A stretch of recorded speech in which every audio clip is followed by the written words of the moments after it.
बंधुमाने आज आपण मानक गोटे सुंदर कथा कहबी।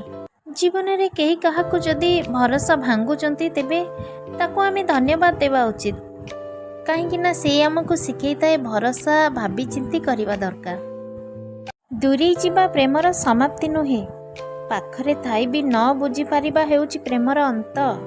समस्ते दुख देई पारंती किंतु दुख सहिबार शक्ति कहा पाखरे न थाए। समस्ते कंदेई पारंती किंतु हसैबार शक्ति कहा पाखरे न थाए। बंधुता समस्ते करि पारंती किंतु तुलेबार शक्ति कहा पाखरे न थाए। तेणु गोटे संपर्क को गढ़िबारे जेतिकी समय लगी थाए ताको भांगी दबारे सेतिकी समय लगी न थाए। यही तो दुनिया, यही तो जीवनर सत्यता। कौन ठीक कहिली ना?